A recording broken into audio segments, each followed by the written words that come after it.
अस्सलाम वालेकुम नाज़रीन, आप देख रहे हैं जोत न्यूज और मैं हूं एम ए लाड़िक डेली शूज के साथ। राना सनाउल्लाह ने राज खोल दिए हैं। कौन से राज खोले हैं और किसके राज खोले हैं और क्या गुफ्तगू की है, आपको बताएंगे कि ये राज क्या है। और फैज हमीद के जो कारनामे हैं, साबिक DGISI retired general Faiz Hamid के कारनामे, वो कौन से कारनामे उन्होंने सर अंजाम दिए थे माजी में, जिनसे राना सनाउल्लाह ने पर्दा उठा दिया है, वो राज खोल दिए हैं, उन्होंने बता दिए। और राना सनाउल्लाह की पेशगोई है कि इलेक्शन तो नहीं होंगे, यानी खैबर पख्तूनख्वा और पंजाब में इलेक्शन नहीं होंगे।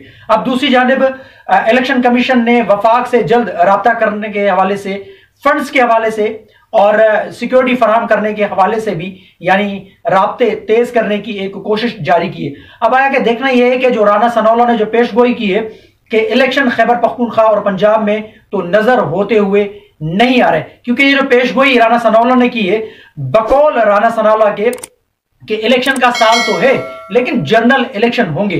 अब जनरल इलेक्शन वो होंगे, वो कब होंगे, ये राना सनाउल्लाह ने जो कहा है आपके सामने रखता हूं सारी चीजें। और ये जो फैज हमीद के जो कारनामे वो भी आपके सामने रख रहा हूं कि ये क्या कारनामे। चलते शुरू करते हैं, आपको बताते हैं।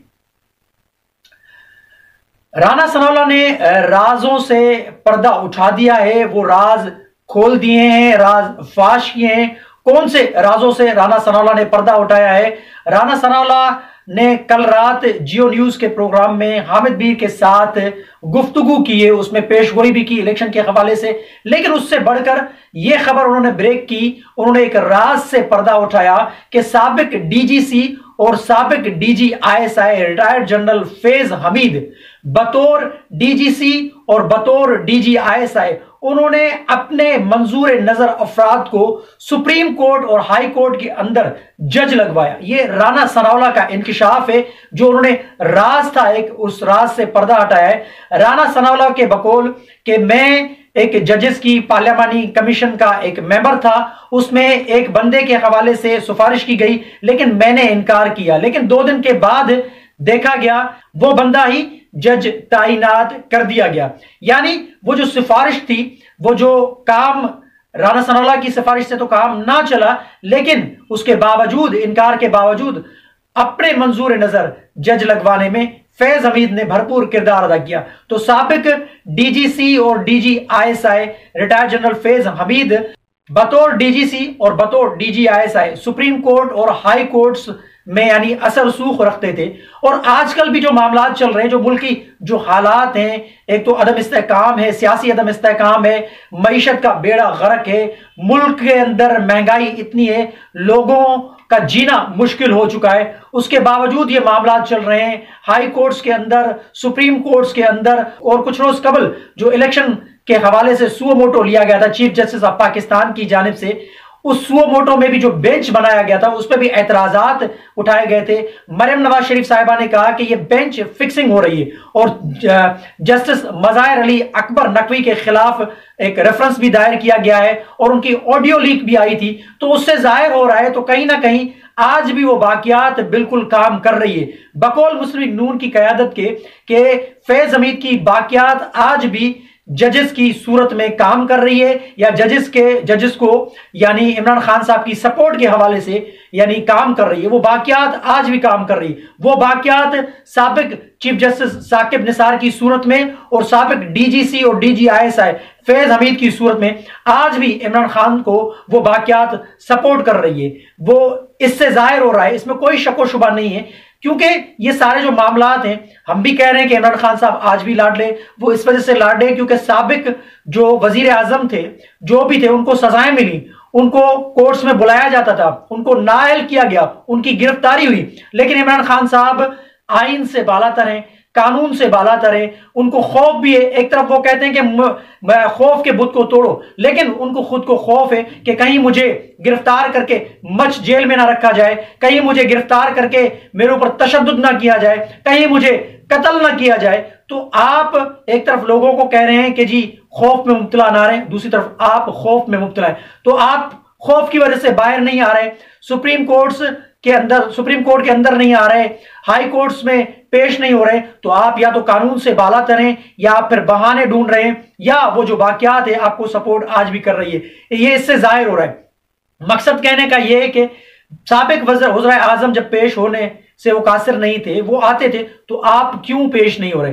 तो इससे ये जाहिर हो रहा है कि इमरान खान साहब को सपोर्ट आज भी हासिल है, जो मुस्लिम लीग नून की क़यादत बार बार कह रही है। साबिक चीफ जस्टिस साकिब निसार और साबिक डीजीसी और डीजीआईएसआई फैज हमीद की बाकियात आज भी इमरान खान को सपोर्ट कर रही है, वो नजर आ रहा है। इलेक्शन कमीशन ने कहा है कि हम जल्द ही फंड्स के लिए राब्ता करेंगे अपना वफाकी हुकूमत से, सिक्योरिटी के हवाले से और फंड्स के हवाले से। अब देखना यह कि वफाकी हुकूमत क्या इकदाम उठाएगी। लेकिन राना सनाउल्लाह ने जो पेशगोई की है उससे साफ नजर आ रहा है कि इलेक्शन खैबर पख्तूनख्वा में और पंजाब में नहीं होने वाले। वो कह रहे हैं कि ये इलेक्शन का साल तो जरूर है, 2023 इलेक्शन का साल है, हमने भी इलेक्शन की तैयारी शुरू कर दी है। मुस्लिम लीग नून की जो चीफ ऑर्गेनाइजर हैं मरियम नवाज शरीफ साहिबा, वो इलेक्शन मुहिम का आगाज उन्होंने कर दिया है। वो जा रही हैं, अपने कारकुनान को और लीडरान को तैयारी करवा रही हैं और भरपूर तैयारी करवा रही हैं। हम तो इलेक्शन में जा चुके हैं, लेकिन इलेक्शन जो होंगे वो हमारी ख्वाहिश है कि जनरल इलेक्शन हो। साथ ही साथ उन्होंने ये कह दिया है कि जो सेंसस चल रहा है, सेंसस के दौरान इलेक्शन नहीं हो सकते। अगर सेंसस के दौरान ही इलेक्शन हुए तो फिर वो इलेक्शन मुतनाजा हो जाएंगे, उनका रिजल्ट जो है तस्लीम नहीं किया जाएगा, क्योंकि ये सेंसस खत्म होने के बाद एक नोटिफिकेशन जारी किया जाएगा।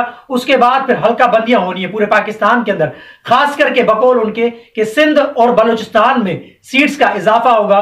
तो ये फिर इलेक्शन साफ और शफाफ कैसे होंगे, इन इलेक्शन को कैसे तस्लीम किया जाएगा, ये मुतनाजा बना दिए जाएंगे। अगर जनरल इलेक्शन होते हैं और कौमी असेंबली के और तमाम सूबों के इलेक्शंस होते हैं तो वो जरूर होने चाहिए, लेकिन खाना शुमारी और मरदमशुमारी के बाद ही वो इलेक्शन होने चाहिए, क्योंकि जाहिर सी बात है मुल्क के इस वक्त जो हालात हैं वो बड़े कशीदा हैं। इस वजह से मुआशी सूरत हाल बिगड़ी हुई है, पैसे हमारे पास है नहीं, रिजर्व हमारे बिल्कुल डाउन हो गए, डॉलर ऊपर जा रहा है, महंगाई की शरह में इजाफा है। तो फंड्स इलेक्शन के लिए भी चाहिए, वो फंड्स हुकूमत कहां से पैदा करके देगी? जाहिर सी बात है अगर इलेक्शन होते हैं तो उस पर खर्चा भी होगा। दूसरी बात यह कि हुकूमत को भी बहाना भी चाहिए। वैसे इलेक्शन इस मरदमशुमारी के हवाले से हुकूमत को बहाना भी चाहिए। मरदमशुमारी जब तक कंप्लीट हो जाएगी तो 4 से 4.5 माह जो है ये हुकूमत निकाल लेगी। अब हुकूमत ने इस सेंसस को पकड़ के रखा है कि सेंसस जब तक कंप्लीट नहीं होते तब तक इलेक्शन नहीं होंगे। तो राना सनाउल्लाह की जो पेशगोई है उससे यह साफ जाहिर नजर आ रहा है कि इलेक्शन खैबर पख्तूनख्वा में और पंजाब में नहीं होने वाले। जनरल इलेक्शन की तैयारी सब कोई करे, सब पार्टियां करें। पीपल्स पार्टी भी तैयारी कर रही है, तहरीक इंसाफ भी तैयारी कर रही है, नून लीग कह रही है कि हम भी तैयारी कर रहे हैं। तो जनरल इलेक्शन का साल तो है, 2023 इलेक्शन का साल है, लेकिन इलेक्शन सितंबर और अक्टूबर में होंगे। बकौल राना सनाउल्लाह के कि इलेक्शन नहीं होने वाले खैबर पख्तूनख्वा और पंजाब में।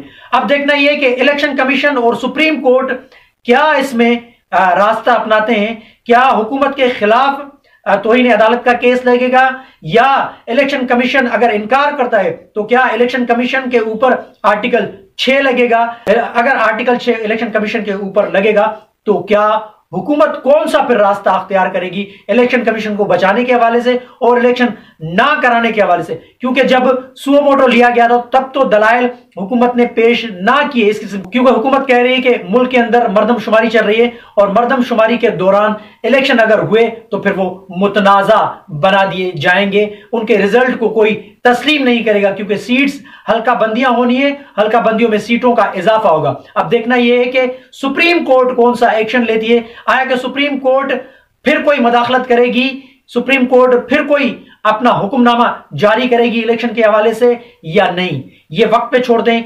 आप कमेंट सेक्शन में अपनी राय का इजहार जरूर कीजिएगा। तब तक के लिए अल्लाह हाफिज।